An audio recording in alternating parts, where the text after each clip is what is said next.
एक बड़ी खबर, अखिलेश यादव का मायावती को जवाब। दरअसल बहन जी ने प्रेस कॉन्फ्रेंस करके पलटवार अखिलेश यादव के बयान पर किया था। उसके बाद एक बार फिर से अखिलेश यादव ने उन्हें जवाब दिया है।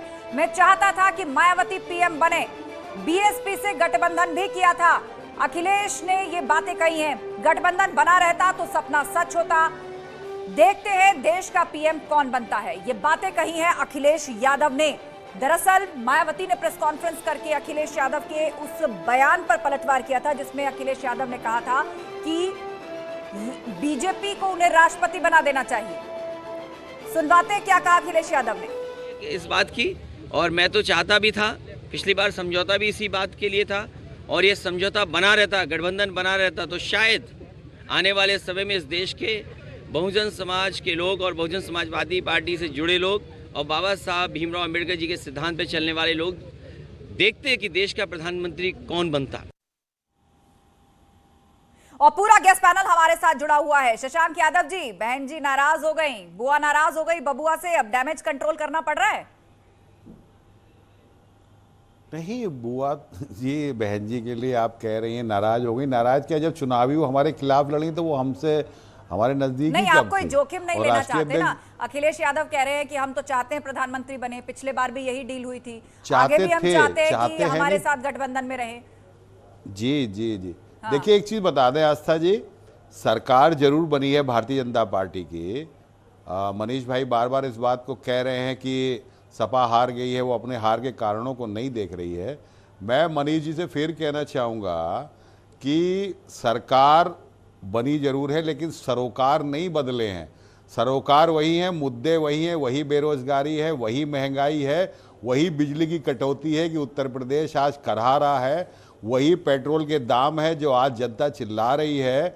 आप हैं अभी हनीमून पीरियड में है, नई सरकार बनी है, हम भी देख रहे हैं कि आपके वो क्या होते हैं, लेकिन सरोकार किसी लेवल पे नहीं बदले। तो ये जो चीज़ें हो रही हैं इनको आउट ऑफ बाउंड प्रोवोकेट किया जा रहा है जनता का ध्यान भटकाने के लिए।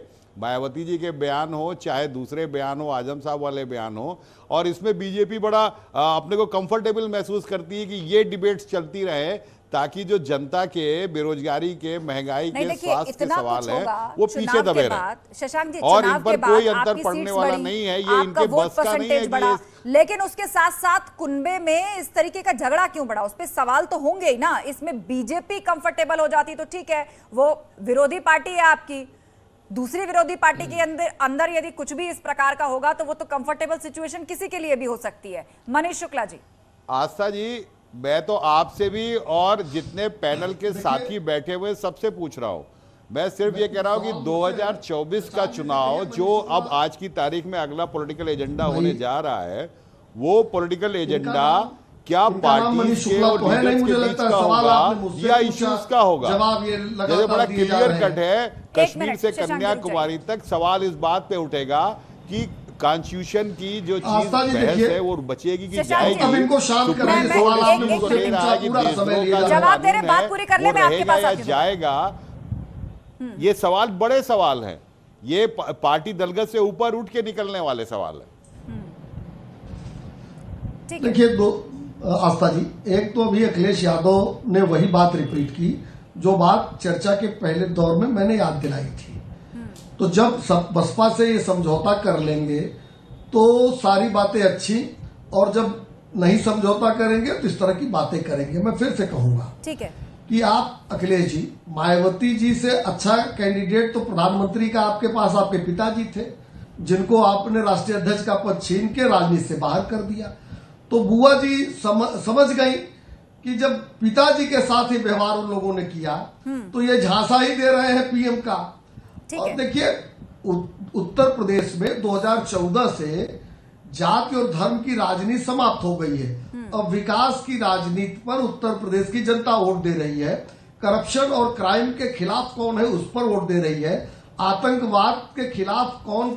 ठीक है मनीष जी, मुझे लगता है ये जो बड़ी खबर अभी आई है मनीष जी, ठीक है, अरे भाई जो बड़ी खबर आई, समय तो देंगे आप। एक बार बसपा से भी रिएक्शन ले लेते ना सर, सब एक एक करके रिएक्ट कर ले जो बड़ी खबर आई है जी। आप तो सपा को आपने कितना लंबा समय दिया। नहीं नहीं, साजन सिंह, देखिए साजन सिंह हमारे बीच में है, आज तो उन्हीं का मुद्दा है। साजन सिंह जी, बताइए, अखिलेश यादव ने अब ये कह दिया है। मत घोटिए, हमारा विपक्ष है हम। बोलिए बोलिए साजन जी, बोलिए। आस्था जी, इस राजनीति का, उत्तर प्रदेश की राजनीति का सबसे बड़ा दुर्भाग्य है कि जो दो विपक्षी पार्टियां अपने आप को साबित करने की कोशिश कर रही है, समाजवादी हो कांग्रेस हो, आक्षेप हम पे लगा रही है, हार का ठेकरा हम पे। लड़ाई जिससे लड़नी चाहिए उससे लड़ नहीं पा रहे हैं। 2024 का रास्ता तो बिल्कुल ही साफ है कि आपस में जिस तरह से आक्षेप लगा रहे हैं, 2024 के लिए जो रास्ता चुनना चाहिए, जो रास्ता चुनना चाहिए, इन्होंने चुना नहीं है। रही बात आप दोनों ही प्रवक्ताओं की बात, अगर आप सुने ध्यान से, तो ये हम पे कह रहे हैं कि हम भाजपा की बी टीम है या हम लड़ाई नहीं लड़ रहे। आज आप ही के चैनल पे अखिलेश यादव जी ने बयान दिया था ना, उनको दुख है कि समझौता नहीं, क्यों समझौता करना चाह रहे थे? अस्तित्व तो हमारा इसी वजह से ना, कांग्रेस के राहुल गांधी जी ने कहा हम तो अलायंस करना चाह रहे थे। अरे इतनी खराब थी, हम बी टीम थे, हम लड़ाई नहीं लड़े, बहन जी बाहर नहीं आई, तो क्यों गए थे अलायंस मांगने के लिए? क्यों आप पलक पावड़े बिछा करके गए थे? क्यों दरवाजा खटखटा रहे थे? क्यों हमारे दरवाजे पर दर दर भटक रहे थे? इसका कारण यही है कि बहन जी की जो हमारी जो पार्टी है, आइडियोलॉजिकल बेस्ड पार्टी है। भले चुनाव में हमारा परफॉर्मेंस अच्छा नहीं हो, लेकिन आगे आने वाला जो रास्ता है। और एक बात बड़ी मार्केट की थी, बस 5 सेकंड होगा, एक बात बहन जी ने बड़ी मार्केट की कही, एक बात बहन जी ने बड़ी मार्केट की कही कि जो इन्होंने डर दिखाया था अल्पसंख्यकों को, मुस्लिमों को पोलराइज करने के लिए वोट समाजवादी में, वो सत्ता तो हटा नहीं सकती भारतीय जनता पार्टी। इसलिए आज कम से कम जनमानस में, खास करके अल्पसंख्यक पिछड़ा और दलितों में ये चेतना फिर से जगी है। ठीक है साजन सिंह, बसपा ही है जो फिर से सरकार बना सकती है। बसपा जी ठीक है साजन सिंह, बात पूरी कर ली आपने, बात पूरी कर ली। ठीक है, सबसे सक्षम पार्टी है, आपको लगता है वही एक विकल्प है? आप ही की सोशल इंजीनियरिंग जो है वो 2024 में चलने वाली। शशांक यादव, देखिए, जो साजन भाई जो बात कह रहे हैं कि अपने जिस चीज़ को क्लेम कर रहे हैं, उनको पूरा हक है अपनी पार्टी की वो बात कर रहे हैं, लेकिन आज जनता ये भी नज़र रखती है कि कौन क्राइसिस के टाइम पे कौन निकल के सामने आया है। और जिस तरीके से बहन जी ने पूरे उत्तर प्रदेश के चुनाव में 3-4 मीटिंग में अपने को सिमटा लिया और कहीं पर भी वो फाइटिंग मूड में नहीं आई हैं। एक बड़ी छोटी सी कहावत गांव में है कि फसल उसकी कट के आती है जिसके पास हाथ होते हैं। आज समाजवादी पार्टी का एक लंबा चौड़ा नेटवर्क है, वर्कर्स हैं, डेडिकेटेड वर्कर्स हैं, तो हमें पूरा भरोसा है कि जनता के सामने समाजवादी पार्टी एक मजबूत विकल्प के रूप में है। और 2024 में हमारी जो ये मुहिम है, जो हम लगातार बढ़ रहे हैं, इसमें हम ठीक है, मुहिम है आपकी और आपको लग रहा है कि 2024 में जो है वो इसी मुहिम के सहारे आप कामयाबी के झंडे गाड़ेंगे। मनीष गुप्ता जी, अखिलेश यादव फौरन बचाव की मुद्रा में आ गए। बहन जी ने आज प्रेस कॉन्फ्रेंस करके जो पलटवार किया, उसके बाद अब अखिलेश कह रहे हैं कि हम तो अब भी चाहते हैं कि वो पीएम बने, पहले भी यही डील हुई थी। दरअसल उन्हें लगता है कि अगले चुनावों से पहले फिर मायावती जी के पास जाना पड़ेगा, हाथ जोड़ के आओ बहन जी, बुआ जी, हम लोग मिलकर चुनाव लड़ते हैं।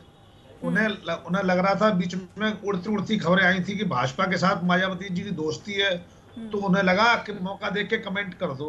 लेकिन जिस तरीके से, मजबूत तरीके से मायावती जी ने रिएक्ट किया है, मुझे लगता है अखिलेश यादव जी को समझ आ गया कि इस तरह से पंगे लेने ठीक नहीं है।